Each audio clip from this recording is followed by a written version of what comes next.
السلام علیکم ورحمۃ اللہ وبرکاتہ۔ اعوذ باللہ من الشیطان الرجیم، بسم اللہ الرحمن الرحیم۔ پناہ مانگتا ہوں میں اللہ کی شیطان مردود سے بچنے کے لیے۔ شروع کرتا ہوں اللہ کے نام سے جو بڑا مہربان نہایت رحم کرنے والا ہے۔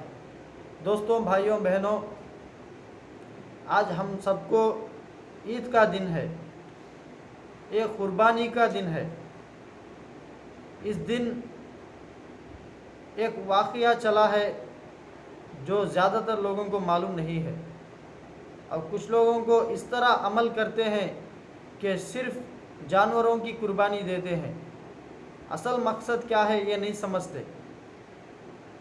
تو آج اس دن کا اصل مقصد بتانا چاہتا ہوں آپ کو میں۔ ابراہیم نبی علیہ السلام اپنے بیٹے سے بہت زیادہ محبت کرتے ہیں، تب اللہ تعالیٰ ان کو آزمانے کے لیے حکم دیتا ہے کہ اپنے بیٹے کو ذبح کرو۔ اگر بیٹے کی محبت زیادہ ہے تو وہ ذبح نہیں کریں گے، اگر اللہ کی محبت زیادہ ہے تو وہ ذبح کریں گے بیٹے کو۔ یہ آزمائش کے لیے اللہ تعالیٰ نے حکم دیا۔ تب جا کر ابراہیم علیہ السلام اپنے بیٹے سے کہتے ہیں، میرے پیارے بیٹے، اللہ تعالیٰ کا حکم ہے کہ تمہیں ذبح کیا جائے۔ تو ان کے بیٹے بھی ایمان والے تھے، تو وہ فوراً کہتے ہیں، اگر اللہ کا حکم ہے تو آپ فوراً ذبح کر دیجئے، میں اس کے لیے تیار ہوں۔ تب ذبح کرنے کے لیے آگے بڑھتے ہیں تو شیطان بہت ان کو گمراہ کرنے کی کوشش کرتا ہے۔ پھر وہ شیطان کے بات میں نہیں آتے، شیطان کے جال میں نہیں سپڑتے۔ پھر ایمان ان کا مضبوط اتنا ہوتا ہے کہ وہ اپنے بیٹے کو ذبح بھی کر دیتے ہیں۔ پھر ذبح کرنے کے بعد وہ دیکھتے ہیں آنکھ کھول کے تو بیٹا سامنے صحیح سلامت رہتے ہیں آگے۔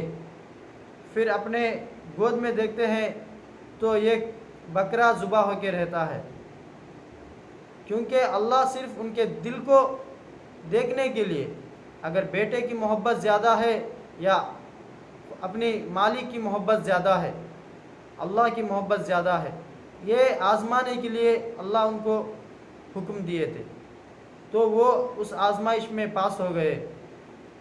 اس طرح اس کے بعد میں اللہ تعالیٰ بکرا یعنی جانور کو ذبح کرنا تحفے کی طرح دے دی ہم لوگوں کو۔ اللہ کا حکم ہے کہ جانوروں کو ذبح کیا جائے، تو ہم لوگ اللہ کے حکم کے اوپر عمل کرنا چاہیے۔ جانوروں کے تو قربانی دینی چاہیے سال میں ایک بار، لیکن قربانی کا اصل مقصد بھی نہیں بھولنا چاہیے۔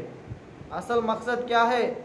اپنی نفس میں جو برائی ہے اس کی قربانی دینا، اپنی لالچ کی قربانی دینا، اپنے مال و دولت کی قربانی دینا اللہ کے لیے، اپنی جو نفس جو برائی چاہتی ہے، دنیا کی جو خواہشات ہے، اس خواہشات کی قربانی دینا اللہ کے واسطے، یہ ہے اصل قربانی۔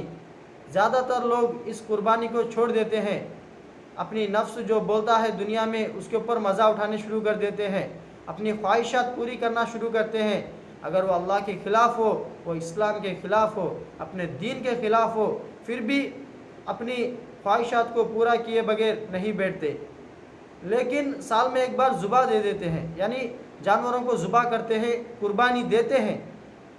قربانی تو جانور کی دے رہے ہیں، لیکن اپنی خواہشات کی نہیں دے رہے۔ اس لیے سب سے پہلے اپنی خواہشات کی قربانی دو اللہ کے واسطے، پھر جا کر جانوروں کی قربانی دو۔